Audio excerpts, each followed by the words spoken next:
राजीव रोहिला जी, दिल्ली से। राधा वल्लभ से नहीं बोल। गुरुजी, मेरे मन में बहुत भाव उठते हैं कि मैं खूब दान पुण्य और गरीबों की सेवा करूं, लेकिन मेरी स्थिति इतनी अच्छी नहीं है मैं कुछ सेवा कर सकूं। हाँ, सेवा करना उतना महत्वपूर्ण है जितना भाव उठना महत्वपूर्ण है। समझ रहे ना? आपके अंदर जैसे भाव है कि ऐसा ऐसा करूं, ऐसा ऐसा करूं, आपकी उन्नति हो जाएगी।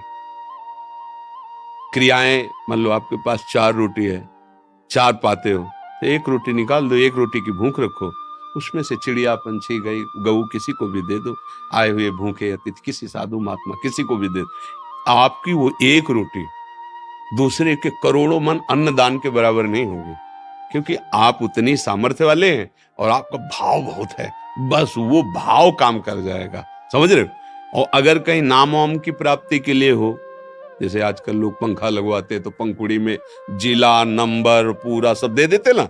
एक पंखा लगाया और पूरा नाम और पूरा मतलब पूरा पता उसी में लिखा हुआ है। ये सब केवल मलिनता है, अहंकार की मलिन। ये सब नहीं, अपने पास है उसी में से हम 4 रोटी है, 3 में काम चला लेते। 1 रोटी में आधी रोटी पक्षियों को डाल दिया, आधी गौ को पवा दिया, कभी किसी भूखे को पवा। ज्यादा कोई ऐसा अवसर है तो आज हम उपवास कर लेते, 4 रोटी किसी को पवा देते। इससे बड़ा कोई दान नहीं, ध्यान रखना। एक बार एक मुदगल नाम के ऋषि थे, वो सीलोंच वृत्ति से जीते थे। सीलोंच कहते हैं, ये शास्त्रीय शब्द है। जैसे किसान अपनी फसल काट ले जाता है, फिर जो बालियां और दाने पड़े रहते हैं उसे सीला कहते हैं, सील। और बाजार में जहां अन्न बेचा जाता है वहां से सब उठ गया, अब जो दाने पड़े रहते हैं उसे उंच कहते हैं। सील और उंच, इन दोनों वृत्ति से वो अन्न इकट्ठा करते थे। तो बड़ी मेहनत के बाद मान लो 15 किलो लगभग हुआ, इससे ज्यादा नहीं, क्योंकि किसान तो सब अपना ले गया। अब जो एक बाली एक दाना ऐसे पड़ा खेतों में वो बिन लिया, बाजार उठ गई, जो दाना पड़ा है वो बिन लिया, और उसको भुनवा लेते थे और उसका बस सतुआ बना लेते थे और उसी से जीवन काटते थे। रात दिन भजन तपस्या और उसी को पाते थे। पर उनका ये नियम था, अगर उनके पास कोई आ गया तो भूखा नहीं जाने देते थे। अब एकांत जंगल में रहते थे, ऐसे कोई जल्दी आता ही नहीं था। एक बार उनकी परीक्षा के लिए ऐसा हुआ कि आगे एक ऋषि रूप में बैठे, सब सतुआ पा गए पूरा। उन्होंने एक बार भी नहीं रोका कि मेरा क्या होगा, और पानी पिया, मुंह पूछा, चल दिए। तो जो वहां सतुआ के कण गिरे थे ना, तो एक नेवला वहां से निकला, तो आधे शरीर पे सतुआ का कण लगा तो स्वर्ण का हो गया, तेजस्वी। राजसूय यज्ञ जब युधिष्ठिर जी की हुई तो वो ऐसे से घूम रहा था जहां सबको पवाया गया। फिर भगवान श्री कृष्ण और अर्जुन युधिष्ठिर जहां बैठे थे वहां से निकला और कहा, ये मुदगल ऋषि की सतुआ यज्ञ से बढ़ के नहीं है, राजसूय यज्ञ हुआ। तो भगवान ने कहा, ऐसा क्यों तुम कहते हो? बोले, देखो सतुआ के कण लगे थे तो आधा में स्वर्ण का हो गया, यहां सब जगह घूम आया, हमारा एक बाल भी स्वर्ण का नहीं। तो हमारी बात समझ रहे ना?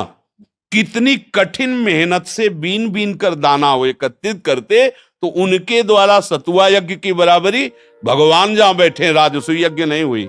हमें जरूरत नहीं कि हमारे पास धन आवे, हमें जरूरत है जितना हमारे पास है उसमें से अपने परिवार का पोषण करते अगर 1 रोटी भी बाहर दे, वो बहुत बड़ा दान। समझ रहे ना? आपका भाव होना चाहिए। संपत्ति खास बात नहीं है, खास बात भाव है। भाव है ना, तो भगवान आपकी हर सेवा स्वीकार कर रहे हैं।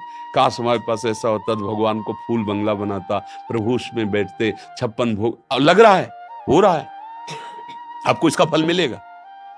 ये कलयुग का विशेष प्रताप, कलिकर एक पुनीत प्रतापा, मानस पुण्य होई और नहीं पापा।